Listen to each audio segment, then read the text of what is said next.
Alright, so as I said, the previous post that I just posted was on another person's page. I don't know exactly who it was, but that right there, that is exactly the reason that made him John Dillinger, public enemy number one. All of them that I mentioned previously that could move a crowd, that couldn't be compromised. That's why I said notice the ones that are on top now. Notice the ones that passed too soon, right?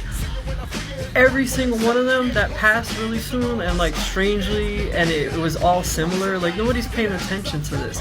And see, this is the thing, like that smear campaign is a doozy, and this is how people are so quick to like not even think for themselves. This is why you gotta pay attention and stop worrying about what the crowd is doing, because they're manipulating you to believe that people are not the way that they are. It goes. I've had it done to myself, so I see how this works. And like people that have known you for years will either switch up, they change up for $1, or they will just look the other way because they're getting offered $1. Or they know better, or they get like manipulated. They're stupid enough to get manipulated into things, and that's what happened to him. Like you see how he went through that. I'm so sorry. Everybody mishandled him so much. Such a great soul. It's hard to look and see how much potential he had. He was only 25. I'm 41 right now, and the wisdom that came out of him, and just even the way he spoke, that man had such presence. I was watching him speak to the Panthers. He was cursing up a storm, and I get it. I curse up a storm too, left and right, and they were like, please stop with the F-bomb, please stop with this. And he was like, no. He was like, you don't understand the passion and the vigor that he had. He had so many plans, and he would have created such a movement.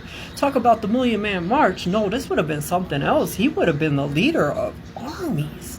And he would have, and see, this is the thing that I don't get. Like, this is what happened. Like, you got people like Snoop Dogg painting pictures like he's a punk, he's this and that. He was never a punk. People saying that he don't even know how to shoot.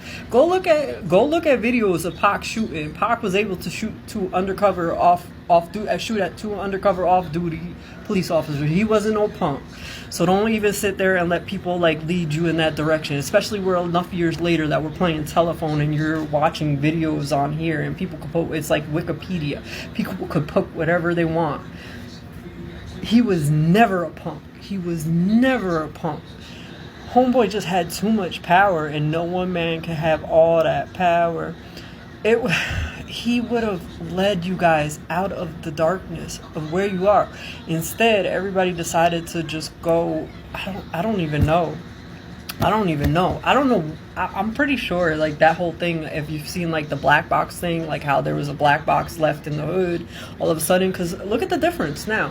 Like look at everybody now. Everybody's on something. Everybody. And it's not just, African Americans. It's everybody. Everybody's got addictions. They done messed everybody up.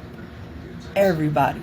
Imagine if the Panthers would have been able to go forward with movements that they were trying to go forward with, instead of that being introduced into the hood and people getting reliant upon crack, right? Crack rock. That's chemical warfare. That's what that is. That's exactly what that is. And they have no problem using it on us.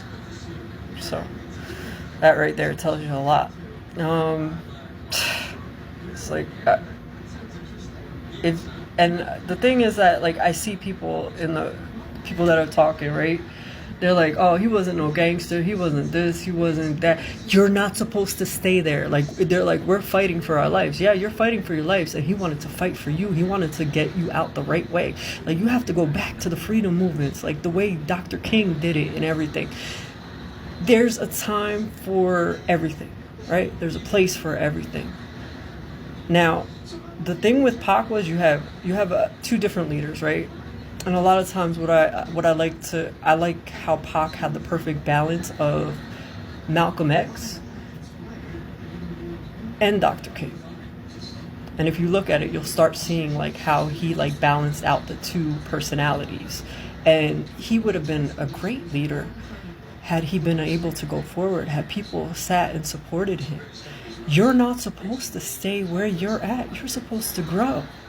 This is not okay. Like, I know it's all that a lot of people have learned. You get up in the morning, you got nothing. So you got to hustle. You got to do this. You got to that.